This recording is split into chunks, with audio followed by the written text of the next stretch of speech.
Okay, let's talk about a skill, a genuine superpower, really, that can totally change every single relationship you have. I'm talking about everything from work to your home life. But before we get to the good stuff, we kind of have to set the scene. To really get why this skill is so powerful, we need to talk about a problem that, well, it affects all of us every single day. We live in this world that's super connected, right? But at the same time, it feels like we've never been more disconnected. I mean, you know the feeling, right? You're trying to share something that really matters to you, and you can just see it in the other person's eyes. They're not really there. They're just waiting for a pause so they can jump in. That's it. That's the big frustration, isn't it? We're talking at each other all the time, but are we really, truly connecting? And hey, this isn't just a face-to-face problem. Think about it. How much of your life is lived through a screen? Texts, emails, DMs, all of it. The thing is, digital communication just deletes all those little cues we need to understand each other. The tone of voice, the look on someone's face, the body language, it's all gone. And what are we left with? Just constant misunderstandings and that awful feeling that nobody's really hearing what we're trying to say. So, what's the fix for this whole mess? Is there one? Yeah, there is. It's a skill, and the good news is you can learn it. It's called active listening. Okay, so look at this. This is so important. On one side, you've got passive hearing. And let's be honest, that's where most of us live most of the time. We're just letting the sound happen, waiting for our turn. But on the other side, that's active listening. That's where the magic is. It's the huge difference between just letting sound waves hit your eardrums and, engaging your whole body and mind to actually get what someone is saying. And that right there, that's the fundamental split between just hearing and truly listening. See, active listening is, well, it's active. It's not something that just happens to you. It's a choice you make. It's a decision to do more than just figure out the words. You're making an effort to understand the person saying them. And when you do that, you make them feel seen. You make them feel validated. So what's the engine that makes all this work? It's empathy. That's the key. Empathy is what lets you tune into the unspoken stuff, the feelings behind the words. It's like going from a black and white photo to a full-color movie. Without it, you're just processing data, not connecting with a person. Okay, so it sounds great, right? Just be more empathetic. But it's not that simple. Even when we try our best, things get in the way. So before we can get good at this, we have to face the bad guys. We have to figure out what's blocking us. Let's call it communication noise. And researchers have actually broken this down into 4 types of noise that get in the way. First, you've got physical noise. That's the obvious stuff, right? A loud coffee shop, your phone going off. Then there's physiological noise. That's your own body getting in the way, like being hungry or sick. Third is semantic noise. That happens when someone's using jargon or words you just don't get.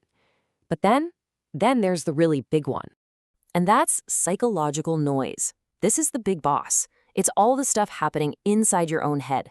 Your own opinions, your worries, what you're planning for dinner, what clever thing you're gonna say next. I mean, you can turn off your phone, but silencing the noise in your own brain, that is so much harder. And let's be real, the world we live in is not helping at all. Every single ding from your phone, every buzz, every notification, it's all training our brains to be distracted. Think about that. We are literally practicing being bad listeners all day, every day. So that means making a real connection with someone, it's not the default anymore. It's a skill you have to fight for and protect. All right, so we know the enemy. Now what? Now we build our toolkit. Let's get into some real practical things you can start doing, like today, to fight back against all that noise and actually become a better listener. Okay, here are 3 super powerful but really simple tools to get you started. First, paraphrase. Basically, just repeat what they said, but in your own words. It shows you're trying to get it. Second, read the nonverbals. Look at their body language to get the full picture. And third, validate. Just acknowledge their feelings. And this is key. You don't have to agree with them to show that you respect their right to feel that way. And just using a simple little phrase like this, "Let me see if I'm clear," it is an absolute game changer. Seriously. It just completely changes the vibe of the conversation. What you're really saying is, hey, I'm not just waiting to talk. I actually care about getting this right. The goal isn't to win, it's to understand. Now get this. This is a crazy fact, and it's basically your secret weapon.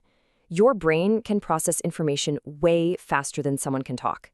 I mean, like hundreds of words per minute faster. So The big question is, what are you doing with all that extra brain power? Most people, they use it to cook up their comeback. But an active listener, they use that extra time to watch body language, to listen for the emotion under the words, and to really truly get it.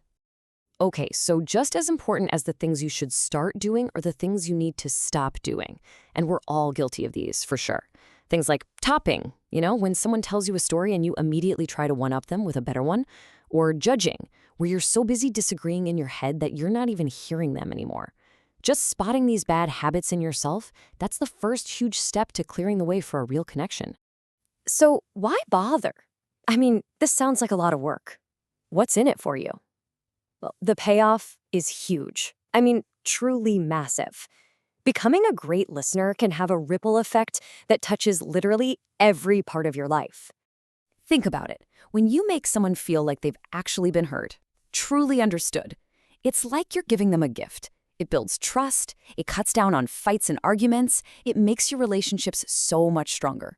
It even, weirdly enough, boosts your own confidence. And at work, oh man, people are desperate to work with and for people who actually listen. It's a career superpower. So at the end of the day, what's this all about? It's about making real human connections. We live in a world that is so full of quick, shallow, digital back and forths.